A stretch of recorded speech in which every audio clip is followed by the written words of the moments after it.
Hey, how's it going guys? My name is Abyss, and in today's video, I'm going to be going over one of my favorite idiots in this game, Argenti. From his goofy personality to his aesthetic design, I think he's great. And today, I'm going to be making a guide for all of you that are the fellow Argenti lovers that may want to pull him. Argenti is a physical AoE focused DPS, and one of the few characters in the game with a unique mechanic for his ultimate. He is a crit DPS and he has some self buffs in his kit, which I think are pretty good, but we'll go into depth as the video goes on. As we usually do it, I'm going to talk about his value to your account first.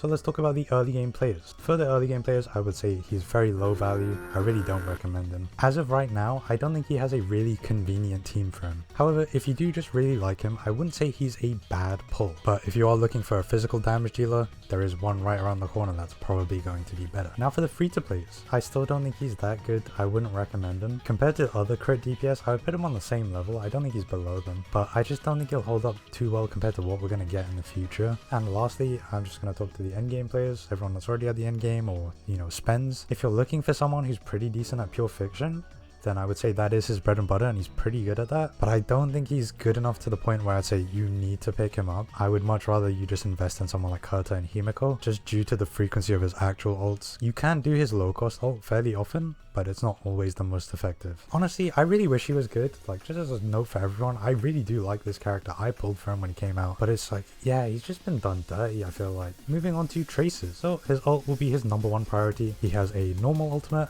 and he also has an enhanced ultimate. The normal one is a 90 cost ult. It does a decent amount of damage and can hit every enemy on the field. His enhanced ult, which costs 180 energy, does a bigger amount of damage and it bounces between 6 enemies after the initial hit. This also does not land on enemies considered dead, so if they're already at 0 HP, so it doesn't give you the inflated numbers that you would typically see on some other ults. The next priority in his traces is his talent. This gives him extra energy and crit rate, so anytime he hits an enemy, he gains 3 energy and gains a stack of apotheosis. In real people speak, it gives him 2.5 crit rate per stack at trace level 10. And this stacks up to 10 times, so giving him up to 25% crit rate for free. Next up is his skill. It's just basic AoE damage to every enemy on the field. This is the only other thing you'll be doing other than ulting. And lastly, we've got the basic attack. You guys should know by now what I think about leveling up your basic attacks.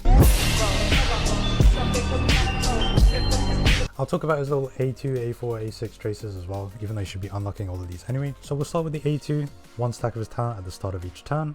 Then we've got the A4, so whenever enemies spawn in, he gets a bit of energy. And lastly, A6, this lets him do more damage to enemies with less than half health. None of these are particularly remarkable, but they're somewhat helpful. Next up is how to play him. The only real thing you need to know is when to use what ult. In a situation where you are purely up against the little mobs, you can just use his 90 cost ult. It is very rare for you to need the full 180 cost, since those smaller mobs will just die off the first ult. It only really changes once there's elite enemies on the field. It's at that point where I would say you should go for his full cost ult. And I didn't really mention it, but you can tell when it's a full cost just for how it looks. So it'll be a bit more rainbowy colored and they're like rosebud blooms. Up next, we've got his relics. So his best in slot is going to be the 4-piece champion set. A little bit of a pain to farm, but it is his best. It offers him 10% physical damage buff and offers him up to 25% more attack. Whilst the 4-piece is good, you can get away with 2-piece of the champion set and then 2-piece of hacker space or any of the attack buffing sets. You can also use the 4-piece quantum set to ignore that defense if you want, but I wouldn't say that you should farm it specifically for him. For your planar ornaments, he's not too picky, so it's usually fine whatever you use. I would recommend the Glamour set or Inert Sal Soto. You should be trying to run, I cannot believe I just said one.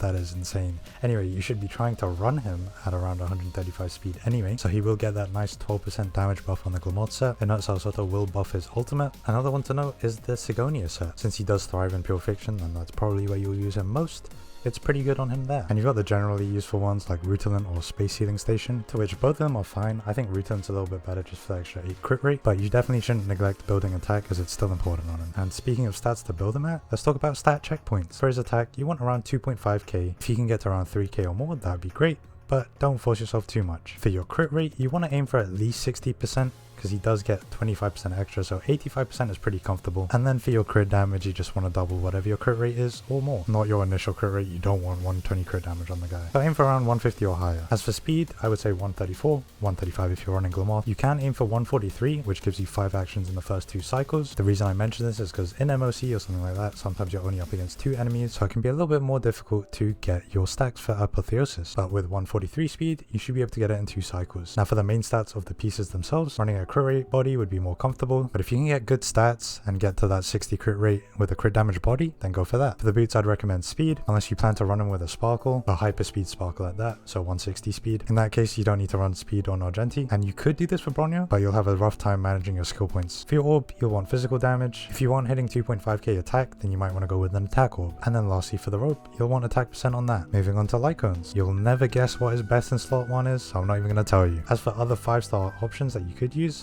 Himiko's light cone. Yeah, I know. It's actually kind of fire on him, so most of the time you're using him, it will be against quite a bunch of enemies. Himiko's light cone gives him up to 45% attack buff, and whenever an enemy is weakness broken, he gets a 30% damage buff as well. Eternal Calculus also offers similar attack buffs, however instead of the damage buff, it does grant him some speed. And the last of the 5-star options I'd recommend is Jing Yuan's light cone. It gives him crit damage, and it buffs his ultimate and skill. Now for the 4-star options, firstly there is the Battle Pass one, so if you happen to have that one, it gives him a 32% damage buff, which is pretty nice. Also, Genius Repose, which is a gacha light cone, is pretty good.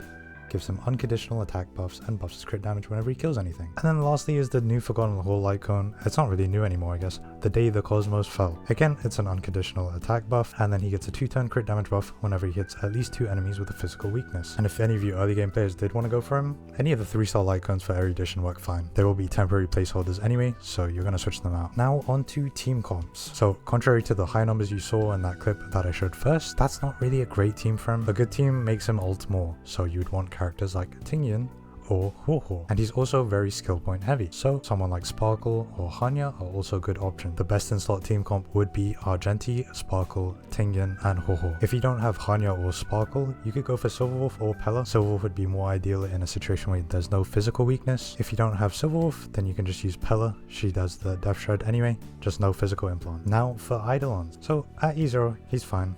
Good enough for free to play. His E1 gives him 4% crit damage for every stack of his talent, so now his talent gives him 25 crit rate and 40 crit damage. His E2 is 40% attack for 1 turn when he uses his ult, and there's more than 3 enemies on the field. His E4 is related to his talent as well, so he starts off with 2 stacks, and the cap increases from 10 to 12, so that puts him at 30 crit rate and 48 crit damage. And lastly, his E6. Ignore 30% defense on his ult. So I wouldn't say these are bad Eidolons. I would say the E2 one does suck, but the rest are pretty decent. However, I strongly discourage you from getting any Eidolons, especially if you're free to play or low spending. It's just not worth it. And I always do this at the end, so we'll do E1 or S1. And to that I say, neither. If you're really gonna push me for an answer, then I would say S1.